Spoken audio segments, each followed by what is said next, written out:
बुलेटिनमध्ये परत एकदा आपल्या सगळ्यांचं स्वागत आणि काही महत्त्वाच्या घडामोडी बुलेटिनमध्ये बघूया। काँग्रेसचे ज्येष्ठ नेते आणि महाराष्ट्राचे माजी मुख्यमंत्री राहिलेले पृथ्वीराज चव्हाण यांनी भारताने दहशतवाद्यांचा खात्मा करण्याकरता राबवलेल्या ऑपरेशन सिंदूरबाबत एक विधान केलं, ज्यामुळे नवीन वाद उफाळण्याची चिन्ह आहेत। ऑपरेशन सिंदूरच्या पहिल्याच दिवशी भारताला दारुण पराभवाला सामोरं जावं लागलं आणि भारतीय हवाई दल पूर्णपणे ठप्प होतं, असं पृथ्वीराज चव्हाण यांनी म्हटलंय। तसंच 7 मेला सुमारे अर्धा तास चाललेल्या हवाई युद्धात भारतीय बाजूचं मोठं नुकसान झालं, असंही चव्हाण म्हणाले।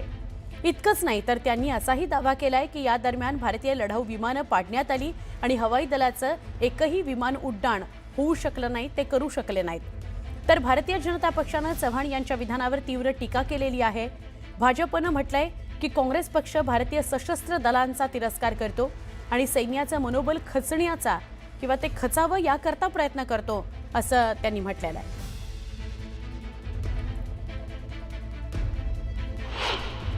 आणि त्यामुळे मग एक असा विषय निघाला की मग मोदींनी का मान्य केलं। पहिल्या दिवशी आपला संपूर्ण पराभव झाला। 7 तारखेला जे हवाई युद्ध अर्ध्या तासात झालं त्यामध्ये आपला टोटल पराभव झाला, हे कोणी मान्य करो का न करो।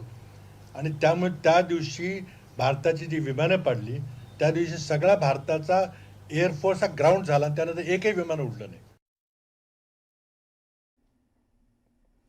पुढची बातमी। राज्याच्या सत्तेत दोस्ती करून सरकार चालवणारे महायुतीतले 3 पक्ष महापालिकेमध्ये मात्र कुस्ती खेळणार हे स्पष्ट झालंय। एका बाजूला जागा वाटपावरून भाजप आणि शिंदेंच्या शिवसेनेत जोरदार रस्सीखेच सुरू आहे, दुसरीकडे नवाब मलिकांच्या मुद्द्यावरून भाजपनं अजित पवारांच्या राष्ट्रवादी काँग्रेसला मुंबईमध्ये महायुतीत नो एंट्रीचा बोर्ड दाखवलाय। त्यातच काल राष्ट्रवादी काँग्रेसशिवाय भाजप आणि शिवसेनेची पहिली बैठक झाली।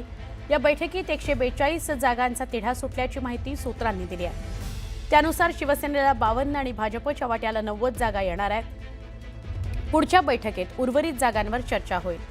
तर 150 पेक्षा जास्त जागा जिंकण्याचा नारा महायुतीनं दिला आहे।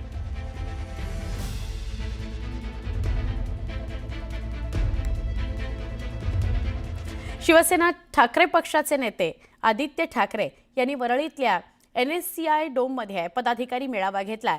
यावेळी त्यांनी गेल्या 25 वर्षांमध्ये शिवसेनेनं मुंबईत काय काय कामं केली याचा लेखाजोखा मांडला। तसंच मुंबईत महापालिकेतील भ्रष्टाचारावर सत्ताधाऱ्यांवर निशाणाही साधला। BDD चाळींचा पुनर्विकास, कोस्टल रोड ही शिवसेनेची कामं असून सत्ताधारी त्याचं श्रेय घेत आहेत, असा घणाघात आदित्य ठाकरेंनी केला। वोट चोर, नोट चोर आणि क्रेडिट चोर यांना रोखण्याची गरज असल्याचं आवाहन त्यांनी शिवसैनिकांना केलं। मध्यंतरी मी 2-3 इंटरव्ह्यूज पाहिले। मुख्यमंत्र्यांनी इथेच एक कार्यक्रम घेतला, तरुण मुला-मुलींच्या सोबत घेतला, कॉलेजच्या मुला-मुलींसोबत घेतला आणि त्यांनी जवळपास सगळीकडे कोस्टल रोडचं क्रेडिट हे घेण्याचा प्रयत्न केला। पण आज मी हात जोडून भाजपला एकच विनंती करत आहे, मुंबईत अनेक कामं आम्ही केलेली आहेत, ती कामं लोकांसमोर आहेत, ती कामं कोणी केलेत हे मुंबईकरांना माहिती आहे। मग BDD असेल, कोस्टल रोड असेल, धरणं असतील किंवा सगळी जी उद्यानं असतील, अजून काही काही झू वगैरे, हे सगळे कामं आम्ही केलेत।